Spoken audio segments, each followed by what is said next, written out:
Shows चालण्यासाठी ना त्या शोचे इमोशन्स कनेक्ट होणं फार गरजेचं असतं.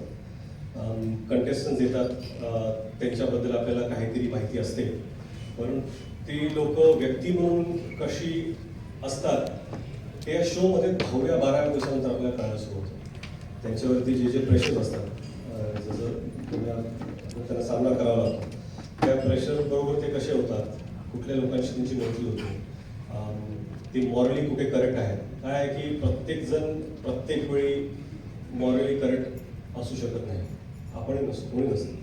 परंतु योग्य वेळी तुम्ही काय स्टँड घेता त्याच्याशी ऑडियन्स कनेक्ट होतं आणि ते कुठेतरी प्रत्येक कंटेस्टंटमध्ये इनबिल्ट असतं.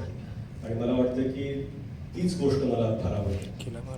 बिग बॉसची खासियत म्हणजे बिग बॉस या शोची जितकी चर्चा होते तितकी चर्चा त्याच्या होस्टची सुद्धा होते. सो तुम्ही आता त्या क्लबमध्ये आलेला आहात आणि सलमान खान ऑफकोर्स तुमचे सगळ्यात चांगले मित्र, तुमच्या मैत्रीचे खूप किस्से आम्ही ऐकलेत, पाहिले तुम्हाला एकत्र. काही टिप्स घेतल्यात किंवा मिळाल्यात? काय माहिती आहे, त्यांचा एक ॲटिट्यूड आहे, त्यांचा एक स्वॅग आहे, तो फक्त त्यांचाच आहे. आणि खरं म्हणजे त्यांना पाहून तर बरंच काही कळतं की कसं इंटरॅक्ट करायला पाहिजे, कुठल्या मर्यादा जपल्या पाहिजेत. आणि कसं आहे की कंटेस्टंट जसे स्टँड घेतात तसं होस्टला सुद्धा स्टँड घेणं गरजेचं असतं. आणि तिथं एक थिन लाईन असते की ती तुमच्या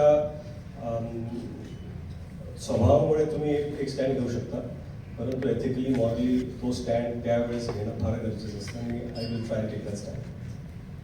तुम्ही खूप मोठे मल्टीटास्कर आहात. तुम्ही ॲक्टर आहात, फिल्ममेकर आहात, प्रोड्युसर आहात, तुम्ही टेलिव्हिजन प्रेझेंटर आहात, आणखी नव्या भूमिकेमध्ये तुम्ही येताय. हे स्टार्टअप आहे तुमचा. हे सगळं मल्टीटास्किंग तुम्हाला काय शिकवतं, काय देतं? सर्वात प्रथम मी सीकर आहे. मला नवीन नवीन गोष्टी करायची फार इच्छा असते. आणि मला जर असं म्हटलं की हे शक्य नाही आहे किंवा अवघड आहे, तर मला असं वाटतं की ते सर्वात पहिलं केलं पाहिजे. आणि आयुष्यामध्ये अशा बऱ्याच संधी समोर आल्या आणि आय जस्ट टूक देम ऑन. आणि कसं आहे की इट्स नॉट की प्रत्येक वेळा तुम्ही यशस्वी होता किंवा तुम्ही जे पाऊल घेता ते यशस्वी ठरतं, परंतु प्रयत्न सोडले नाही पाहिजेत. And this is an exciting platform. आणि मला वाटतं की सध्या माझ्या आयुष्यात जर काही एक्साइटिंग गोष्ट असेल तर या क्षणी बिग बॉस होस्टिंग आहे.